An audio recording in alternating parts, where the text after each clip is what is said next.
The yellow school bus pulled away from the curb, its diesel engine rumbling down the quiet suburban street. Inside that bus sat 8-year-old Lisa Johnson, her small hands gripping the green vinyl seat as she stared out the window at her mother's worried face. What Nina Johnson didn't know was that this ordinary Tuesday morning would become the day her daughter's world shattered. The day she would hear 4 words that would change everything. The bus driver did it again. But to understand how we got here, we need to go back to the beginning. Back to when the Johnson family thought they were moving toward their American dream. Not into a nightmare that would test everything they believed about justice, community, and the lengths a mother will go to protect her child. 3 months earlier, the moving truck had barely disappeared around the corner when Nina Johnson felt the first pang of uncertainty. She stood on the manicured lawn of their new 2-story home, watching her husband Malcolm carry the last box up the front steps while 8-year-old Lisa bounced excitedly beside the massive oak tree that dominated their front yard. "Can we put a tire swing on that branch, Mom?" Lisa asked, her dark eyes sparkling with the kind of hope that breaks a parent's heart when the world inevitably tries to crush it. Nina smiled, but there was something tight around her eyes. "We'll see, sweetheart. Let's get settled first." The truth was, Nina had been having second thoughts about this move for weeks. Sure, the schools were better here, the crime rates were lower, the property values were rising. All the logical reasons they'd given themselves for leaving their old neighborhood, where Lisa had been surrounded by faces that looked like hers, where the corner store owner knew her name, where they'd never felt like outsiders looking in. But as Nina watched Mrs. Henderson from across the street peek through her curtains for the 3rd time that morning, she wondered if they'd made a terrible mistake. The woman had been watching them since dawn, her pale face disappearing whenever Nina tried to wave.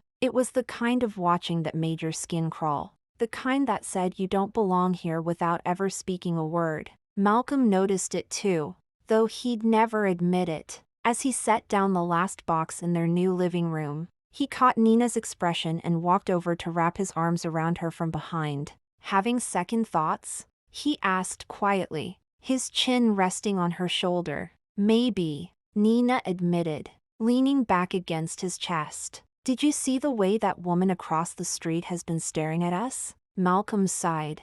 "I saw. But Nina, we can't let fear make our decisions for us. Lisa deserves better schools, safer streets. She deserves every opportunity we can give her." Nina nodded, but the knot in her stomach didn't loosen. She'd grown up in neighborhoods where she was the minority, where she'd learned to read faces and body language like a survival skill. And right now, every instinct she developed over 32 years of life was screaming that this place wasn't safe for her family. But they'd already signed the mortgage papers, already enrolled Lisa in her new school, already burned the bridges that would have made going back easy. So Nina pushed down her fears and helped Malcolm unpack boxes, telling herself that maybe this time would be different. That first night, as they sat around cardboard boxes eating pizza off paper plates, Lisa chattered excitedly about her new room, her new school, the adventures waiting for her. Nina watched her daughter's animated face and felt a fierce surge of protectiveness. Lisa was so innocent, so trusting. She believed the world was good because her parents had worked hard to make it feel that way. "I wonder what my new teacher will be like," Lisa said, taking a big bite of pepperoni pizza. "Do you think she'll be nice?" "I'm sure she'll love you," Nina said, smoothing Lisa's curly hair. "You're smart, kind, and funny. What's not to love?" But even as she said the words, Nina's mind was already racing ahead to all the things that could go wrong. Would the other kids accept Lisa? Would the teachers give her a fair chance? Would she be one of only a few black children in her class, always feeling different, always having to prove herself? The next morning brought their first real test. Nina stood at the end of their driveway with Lisa, both of them watching for the yellow school bus that would carry her daughter into this new world. Lisa was practically vibrating with excitement, her new backpack bouncing as she shifted from foot to foot. "Are you nervous?" Nina asked, adjusting Lisa's collar for the 3rd time. "A little," Lisa admitted, "but mostly excited. I can't wait to see my new classroom." When the bus rounded the corner, Nina felt her breath catch. This was it. The moment she'd been dreading and anticipating in equal measure. The bus whizzed to a stop in front of them, its doors folding open with a mechanical sigh. The driver was a middle-aged white man with graying hair and wire-rimmed glasses. He looked down at them with what Nina could only describe as surprise, as if he hadn't been expecting them despite the fact that the school had surely provided him with a list of his new passengers. "You must be Lisa," he said, his voice carefully neutral. "I'm Mr. Miller." Lisa nodded and started up the steps, but something in the driver's tone made Nina step forward. "Good morning, Mr. Miller. I'm Nina Johnson, Lisa's mother. Thank you for taking such good care of our children." Mr.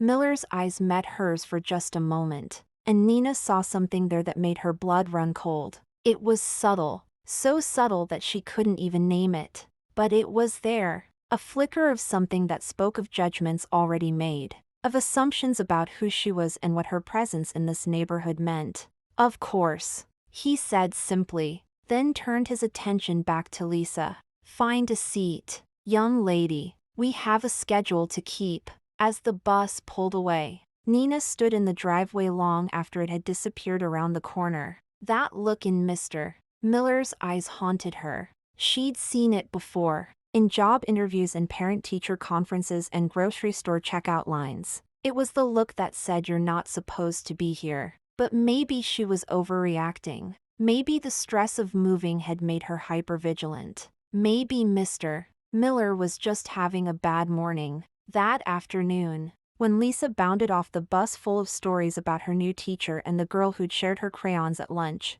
Nina felt some of her anxiety ease. Maybe everything would be okay after all. The first few weeks seemed to confirm her hopes. Lisa adapted to her new school with the resilience that children possess in abundance. She made friends, learned her way around the building, and came home each day with new stories and adventures. Nina began to relax, to believe that maybe they'd made the right choice after all. But then, slowly, things began to change. It started with small things. Lisa would come home from school a little quieter than usual, a little less animated when talking about her day. When Nina asked if everything was okay, Lisa would shrug and say she was just tired. Kids get tired, Nina told herself. It's a big adjustment. Then Lisa started having nightmares. Nina would wake up in the middle of the night to find her daughter standing in their bedroom doorway, tears streaming down her face. "I had a bad dream,"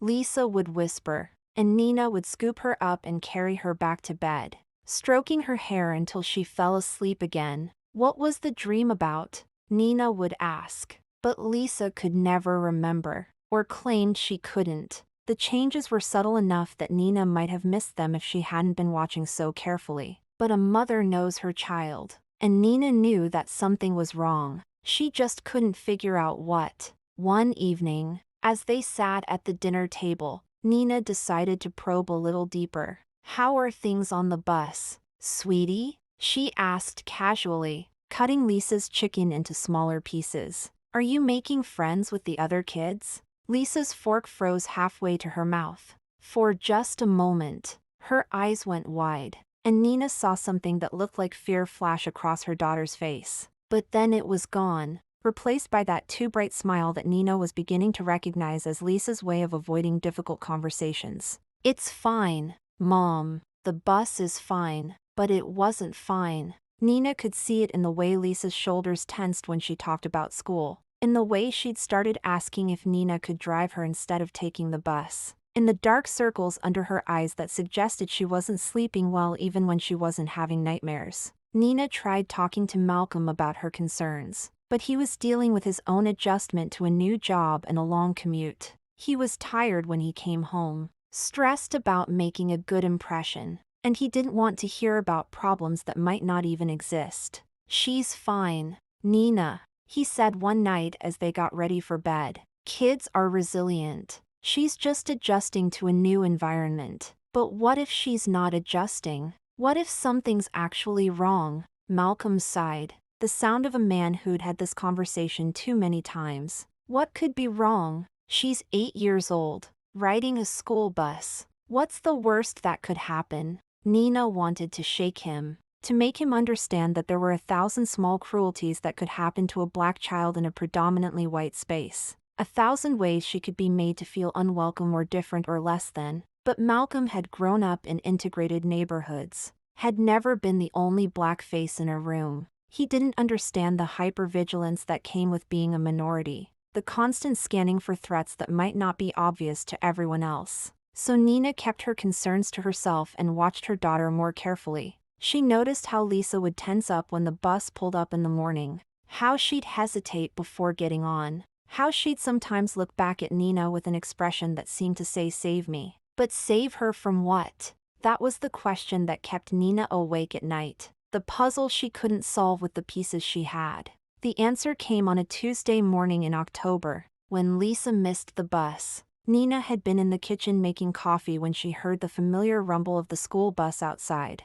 She glanced at the clock and frowned. It was earlier than usual, but not by much. She called upstairs to Lisa, reminding her to hurry, then went back to her coffee. It wasn't until she heard the bus pull away that she realized Lisa wasn't downstairs. Nina ran upstairs to find her daughter sitting on her bed, still in her pajamas, tears streaming down her face. "Lisa, what are you doing? The bus just left." "I know," Lisa whispered.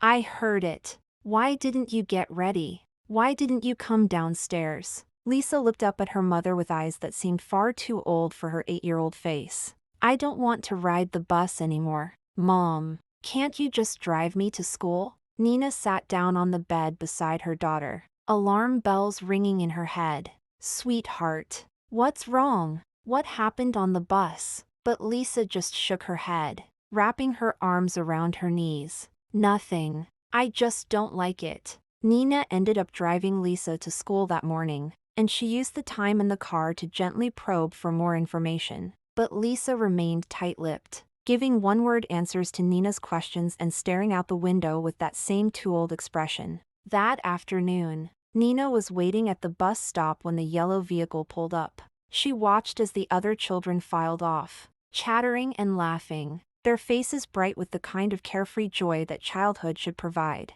But when Lisa appeared in the doorway, Nina's heart sank. Her daughter looked exhausted, her shoulders hunched, her usual spark dimmed to barely a flicker. She walked down the bus steps like someone carrying an invisible weight. And when she reached Nina, she didn't launch into her usual recap of the day's adventures. Instead, she just took Nina's hand and started walking toward the house. "How was school today?" Nina asked, matching her daughter's slow pace. "Fine," Lisa said quietly. "Just fine? Nothing interesting happened?" Lisa shrugged. "Not really." Nina glanced back at the bus, which was still idling at the curb. Through the large rear window, she could see Mr. Miller watching them in his rearview mirror. When their eyes met, he looked away quickly, but not before Nina caught something in his expression that made her skin crawl. That night, after Lisa had gone to bed,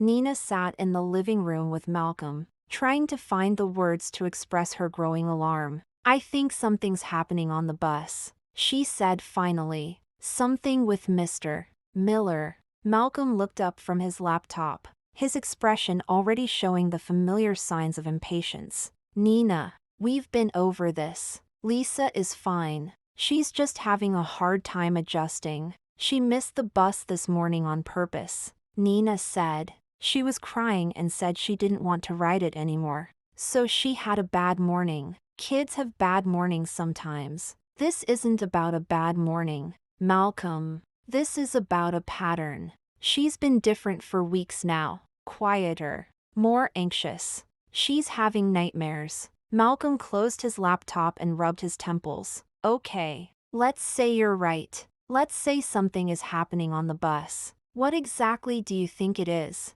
Nina opened her mouth to answer, then closed it again. That was the problem. She didn't know exactly what was happening, just that something was wrong, and without concrete evidence. She sounded like a paranoid mother seeing threats where none existed.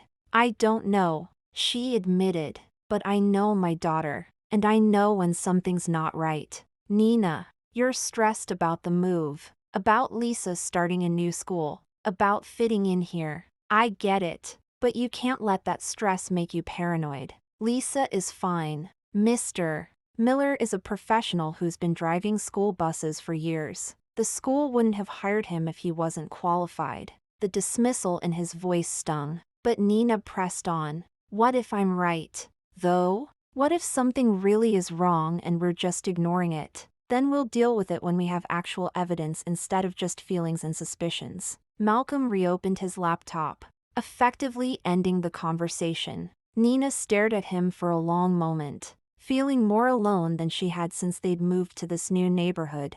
Her husband didn't believe her. Her daughter wouldn't talk to her, and she was starting to wonder if she was losing her mind.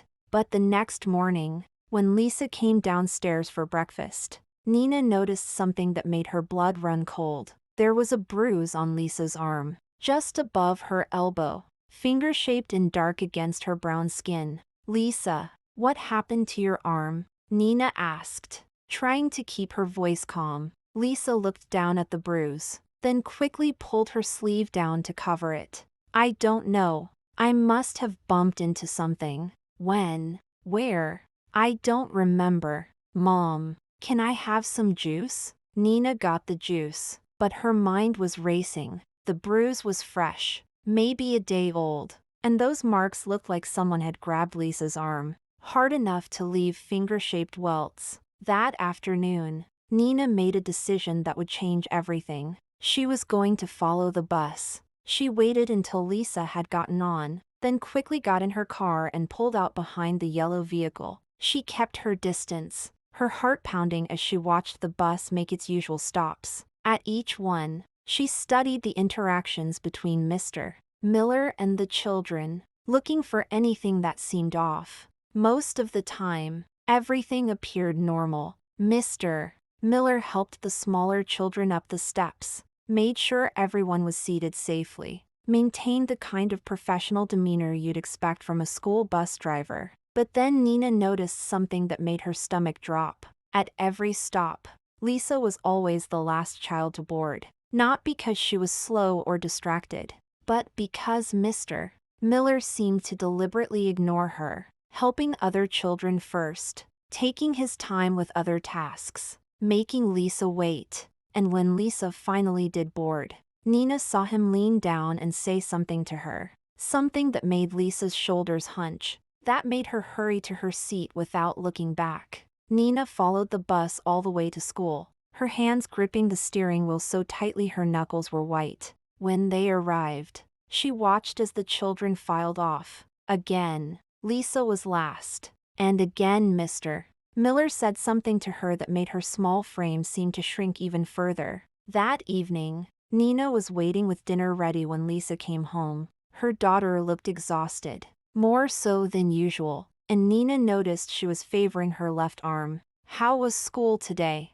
sweetheart? Nina asked, setting a plate in front of Lisa. Fine, Lisa said automatically, not meeting her mother's eyes. Anything interesting happen on the bus? Lisa's fork clattered against her plate. Why do you keep asking about the bus? The question came out sharper than usual, with an edge that Nina had never heard in her daughter's voice before. Lisa immediately looked stricken, as if she'd revealed something she shouldn't have.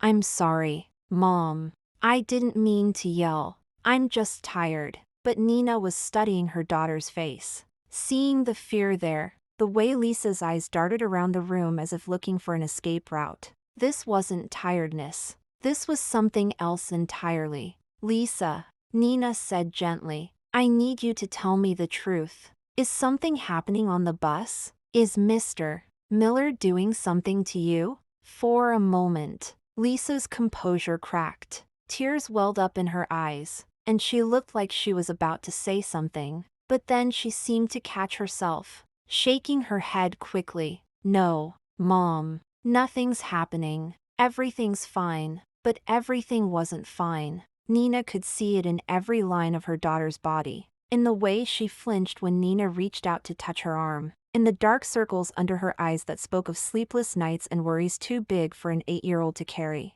That night, After Lisa had gone to bed, Nina sat in the darkness of her living room and made a decision. She was going to get to the bottom of this. With or without Malcolm's support, her daughter was in trouble, and she was the only one who seemed to recognize it. She started paying closer attention to everything. She noticed how Lisa would tense up on Sunday nights when Monday morning loomed ahead. She saw how her daughter would sometimes touch her arm or shoulder, as if checking for new bruises. She observed the way Lisa would sometimes stare off into space with a haunted expression that no child should ever wear. Nina also started researching Mr. Miller. She found out he'd been driving buses for the school district for 15 years, that he lived alone in a small house just a few streets away, that he'd never been married and had no children of his own. None of this information was particularly damning, but it painted a picture of a man who might not have much experience dealing with children,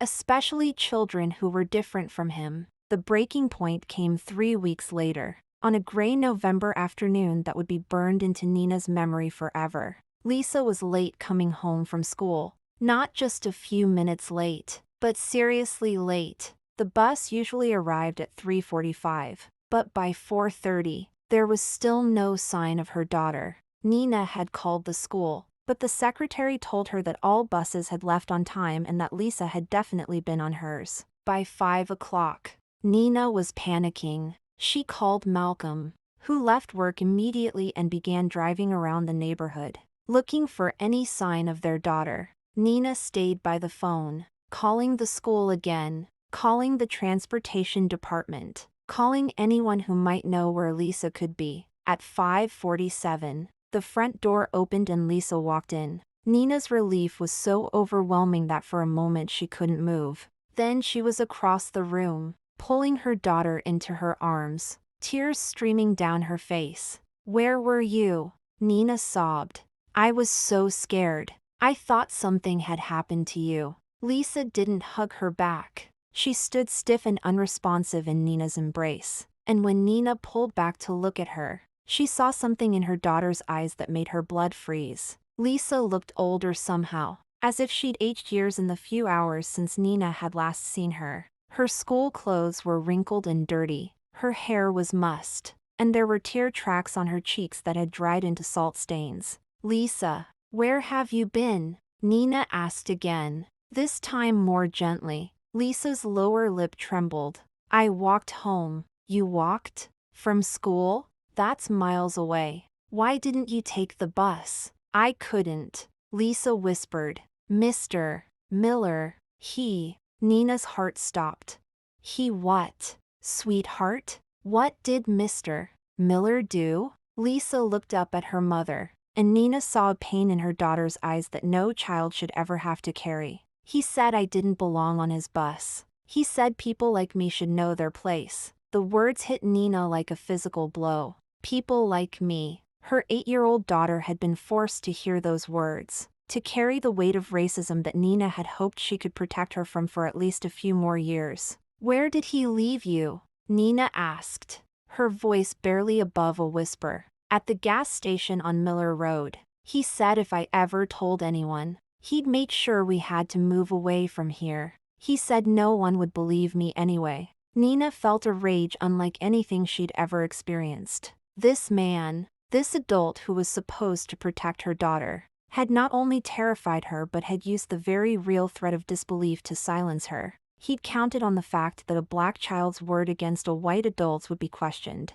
would be dismissed. When Malcolm arrived home 20 minutes later, he found Nina sitting on the couch with Lisa in her arms, both of them crying. Nina looked up at him with eyes that were red with tears and bright with fury. "We're calling the police," she said simply. Malcolm started to protest, started to say they should think about this rationally. But then he saw Lisa's face. He saw the fear and pain there, the way she flinched when he tried to touch her, the exhaustion that spoke of a trauma no child should endure. "What happened?" he asked quietly, as Nina and Lisa told him the story. Malcolm's expression grew darker and darker. By the time they finished, he was on his feet, pacing the living room like a caged animal. "That son of a bitch," he muttered.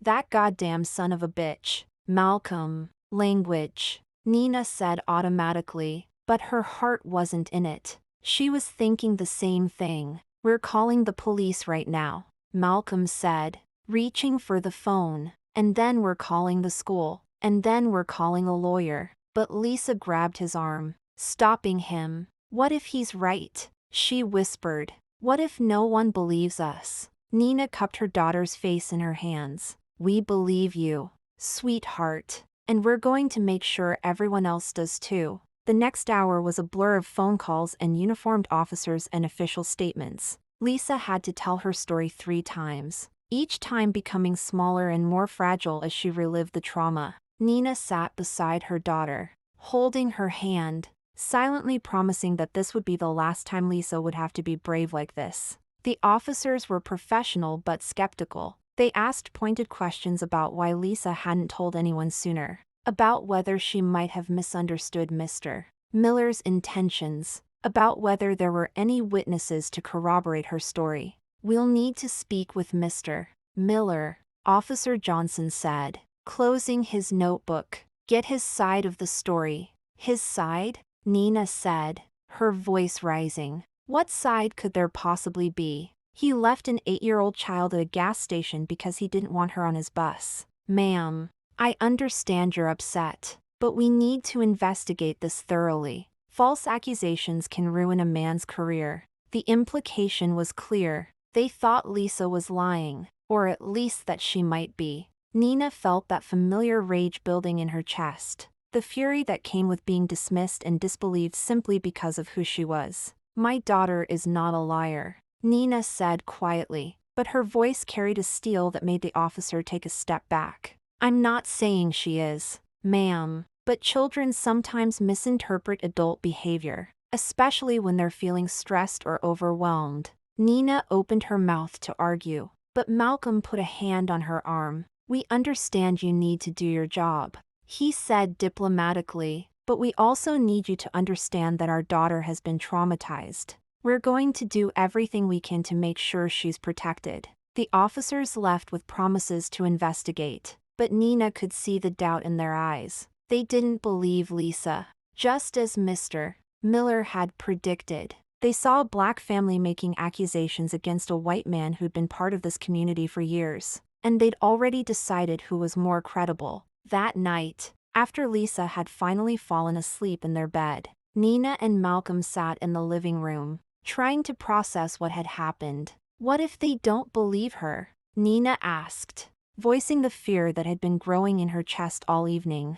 Then we'll make them believe her, Malcolm said firmly. We'll get a lawyer. We'll go to the media. We'll do whatever it takes. I should have trusted my instincts, Nina said, tears starting to fall again. I knew something was wrong weeks ago, but I let you convince me I was overreacting. Malcolm winced. Nina, I'm sorry. I should have listened to you. I should have taken your concerns seriously. She's been going through this alone for weeks. Malcolm, weeks. While we were arguing about whether or not there was a problem, our daughter was being terrorized by a racist who was supposed to keep her safe. The weight of that realization settled over them both. They'd failed their daughter when she needed them most, and now they had to find a way to make it right. The next morning brought a new challenge. The story had somehow made it to the local news, and there were reporters camped outside their house. Nina watched from behind the curtains as news vans lined their quiet street.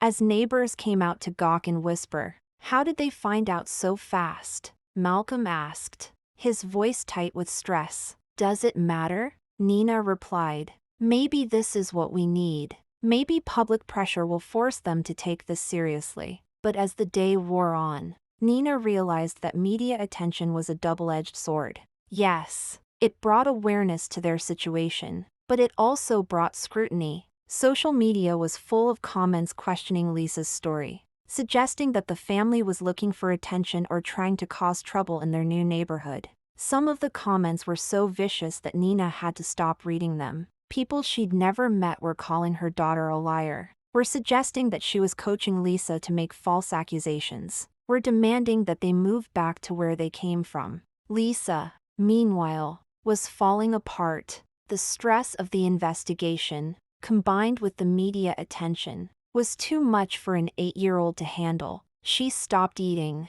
stopped sleeping, and began having panic attacks whenever she heard the sound of a bus engine. Nina made the decision to keep Lisa home from school until the situation was resolved. She couldn't bear the thought of her daughter having to face the other children, having to answer questions about why she was on the news, having to relive her trauma over and over again. The investigation dragged on for weeks. The police interviewed Mr. Miller, who denied everything. He claimed that Lisa had missed the bus and that he'd seen her walking home, but that he'd never spoken to her inappropriately or left her anywhere. He suggested that she was a troubled child who was acting out because of the stress of moving to a new neighborhood. Without witnesses or physical evidence, it became a case of he said, she said, and in those situations, Nina was learning. The adult's word usually carried more weight than the child's. But then something unexpected happened. Another parent came forward. Mrs. Williams, who lived a few streets over, called Nina one evening. Her voice was shaky as she explained that her son Marcus had been having similar problems on the bus. He'd been complaining about Mr. Miller for months, saying that the driver made mean comments about black children, that he treated them differently than the white kids. I didn't take it seriously, Mrs. Williams said, her voice heavy with guilt. I thought Marcus was just being dramatic, but when I saw your story on the news, I realized that maybe he was telling the truth. Nina felt a surge of hope. Finally, someone who might corroborate Lisa's story. But Mrs. Williams wasn't done. There's something else, she said. Marcus told me that Mr. Miller had a nickname for the black kids on the bus. He called them the problems. He said they were the reason the bus was always behind schedule, the reason there were behavior issues. Nina's hands were shaking as she took notes. This was exactly the kind of evidence they needed. Proof that Mr.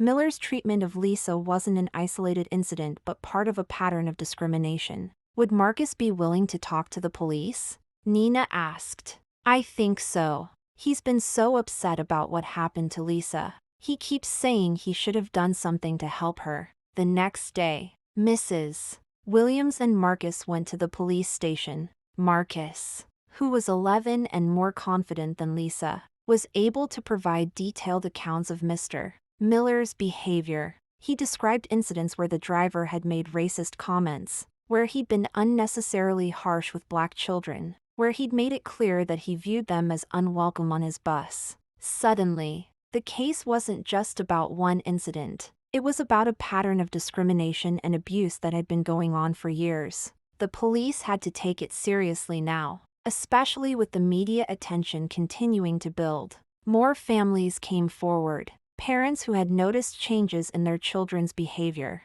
who had heard troubling stories but hadn't known what to do about them. The picture that emerged was of a man who had been using his position of authority to terrorize black children, knowing that their complaints would likely be dismissed or ignored. Mr. Miller was arrested on a Thursday morning. Nina watched from her living room window as the police led him away in handcuffs. His head down, his shoulders slumped. She felt no satisfaction in seeing him humiliated, only a deep sadness that it had taken so long for someone to believe the children he'd been hurting. The trial was scheduled for the following spring. In the meantime, the school district launched their own investigation and suspended Mr. Miller without pay. They also implemented new policies for monitoring bus drivers and created a system for children to report inappropriate behavior without fear of retaliation. But the damage had been done. Lisa was still struggling with the trauma of what she'd experienced. She was seeing a therapist twice a week, but progress was slow. She'd lost weight, was having trouble sleeping, and had developed a stutter that broke Nina's heart every time she heard it. The family was also dealing with the social consequences of their decision to speak out. Some neighbors were supportive, bringing casseroles and offering to help with childcare, but others were hostile, leaving anonymous notes in their mailbox telling them to move away, making pointed comments about troublemakers and people who couldn't be satisfied. Nina found herself constantly on edge, hyper-aware of every look, every comment, Every interaction. She'd wanted to protect Lisa from the harsh realities of racism, but instead, she'd been forced to throw her daughter into the spotlight, to make her the face of a battle she was too young to fight. One afternoon, as Nina was working in her home office, she heard a knock at the door. She opened it to find Sarah, the neighbor who had been so hostile to her months earlier. "I owe you an apology," Sarah said without preamble. "I was wrong about Mr. Miller. I was wrong about you." Nina studied the woman's face, seeing genuine remorse there. "What changed your mind?" "My daughter Emma is in Lisa's class. She told me about some of the things Mr. Miller used to say on the bus. Things I didn't want to believe because I'd known him for so long." Sarah's voice cracked. "I'm ashamed of how I treated you. You were just trying to protect your daughter." It was a small victory, but Nina held on to it. Maybe, slowly, some minds were being changed. Maybe some good would come out of all this pain. The trial, when it finally came, was a media circus. The courtroom was packed with reporters, community members, and other families who had been affected by Mr. Miller's behavior. Nina sat in the front row, holding Lisa's hand as her daughter testified about what had happened to her. Lisa was braver than Nina had ever imagined she could be. She answered the defense attorney's questions clearly and calmly, never wavering in her account of what Mr. Miller had done to her. When the lawyer tried to suggest that she had misunderstood the situation, Lisa looked him straight in the eye and said, "I know what happened to me." The jury deliberated for less than 2 hours. When they returned with a guilty verdict, Nina felt her knees buckle with relief. Justice had been served, not just for Lisa but for all the children who had been too afraid to speak up. Mr. Miller was sentenced to 2 years in prison and banned from ever working with children again. It wasn't enough, in Nina's opinion, but it was something. It was validation that Lisa's pain had been real, that her courage in speaking up had mattered. In the months that followed, Nina watched her daughter slowly begin to heal. The stutter faded, the nightmares became less frequent, and Lisa began to smile more often. She started a new school,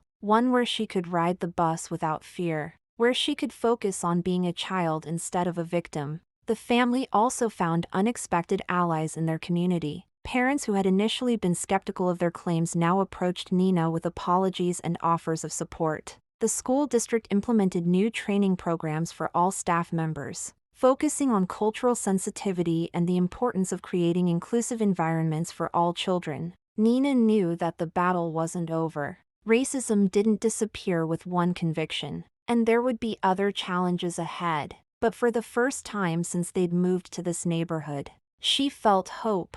They had stood up to injustice and won. They had shown Lisa that her voice mattered, that she deserved to be heard and believed. The healing process was gradual but steady. Lisa started participating in after-school activities, making new friends who knew her not as the girl from the bus incident but simply as Lisa, funny, smart, and kind. The family found their rhythm in the community, forming genuine friendships with neighbors who had initially been strangers. One evening, as Nina tucked Lisa into bed, her daughter looked up at her with eyes that had regained their spark. "Mom, I'm proud of us," Lisa said softly. "We were brave." Nina smiled, smoothing her daughter's hair. "Yes, sweetheart, we were very brave. And we helped other kids too, didn't we?" "We did.